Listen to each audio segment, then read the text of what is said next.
Molecular mass and formula mass. Molecular mass को ही formula mass भी बोलते हैं। क्या होता है मॉलिक्यूलर मास?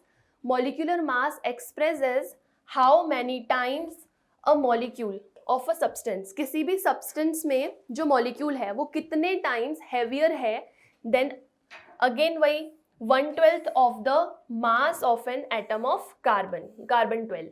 जैसे हमने एटॉमिक मास देखा वैसे ही मॉलिक्यूलर मास है। मॉलिक्यूलर मास के रिप्रेजेंट कर रहा है कि हाउ मेनी टाइम्स कोई भी सब्सटेंस का मॉलिक्यूल, वहां पे हम क्या पढ़ रहे थे? Atomic mass. तो हम बोल रहे थे कि एटॉमिक मास क्या एक्सप्रेस कर रहा है? कितना कोई भी किसी भी चीज का जो वेट है वो कितने ग्राम हैवियर है than 1/12 of the mass of an atom of a carbon 12। तो मॉलिक्यूलर मास के साथ भी सेम वही डेफिनेशन है। मॉलिक्यूलर मास के लिए भी फॉर्मूला क्या हो जाएगा? मास ऑफ अ मॉलिक्यूल, ऊपर मास ऑफ अ मॉलिक्यूल रखेंगे divided by 1/12 mass of a carbon atom. Molecular mass का एक फॉर्मूला और है 2 इंटू वेपर डेंसिटी। ये आगे काम आएगा। नाउ एग्जाम्पल, अगर वाटर का a molecule of water is 18 times, H2O का वेट कितना होता है? Molecular weight. अब H2O क्या है? मॉलिक्यूल है। इसमें 2 हाइड्रोजन के एटम्स हैं और 1 ऑक्सीजन का एटम है। तो ये क्या बन गया है? ये मॉलिक्यूल है। हाइड्रोजन का एटॉमिक मास होता है 1 और 2 हाइड्रोजन के कंबाइन कर रहे हैं तो इंटू 2 प्लस ऑक्सीजन का एटॉमिक मास होता है 16, तो ये हो जाएगा 18। तो इसका मॉलिक्यूलर मास हो जाएगा 18। तो 18 क्या रिप्रेजेंट कर रहा है? 18 molecule of a water is 18 times heavier than 1/12 of the mass of carbon atom. Therefore, molecular mass of water is 18 U.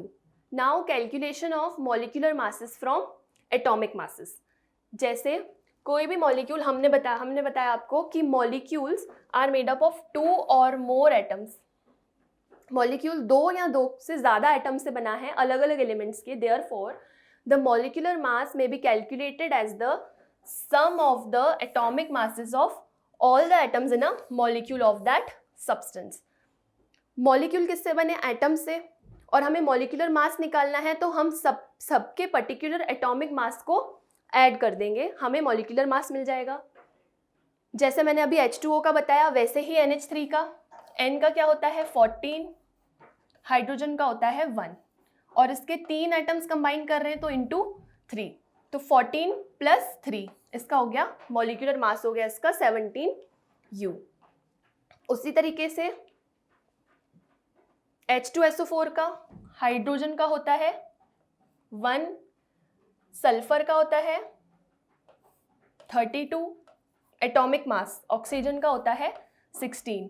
Hydrogen के 2 कंबाइन कर रहे हैं तो इंटू 2, सल्फर का 1 कंबाइन कर रहा है तो 1 इंटू 1, ऑक्सीजन के लिए इंटू 4, 98 U। इसका मॉलिक्यूलर मास हो जाएगा 98 U। अब जैसे हमने एटॉमिक मास पढ़ा, फिर हमने ग्राम एटॉमिक मास पढ़ा, U रिप्लेस हो जाता है ग्राम से। वैसे ही ग्राम मॉलिक्यूलर मास है। जैसे हमने ऑक्सीजन को हम बोल रहे हैं, ऑक्सीजन क्या है? मॉलिक्यूल है। ऑक्सीजन के 2 एटम कंबाइन कर रहे हैं तो ऑक्सीजन इज अ मॉलिक्यूल। तो इसके मॉलिक्यूल का जो मॉलिक्यूलर मास है, ऑक्सीजन का मॉलिक्यूलर मास है वो है 32 U, लेकिन ग्राम मॉलिक्यूलर मास में हो जाएगा, ग्राम लग जाएगा बस, दैट्स इट।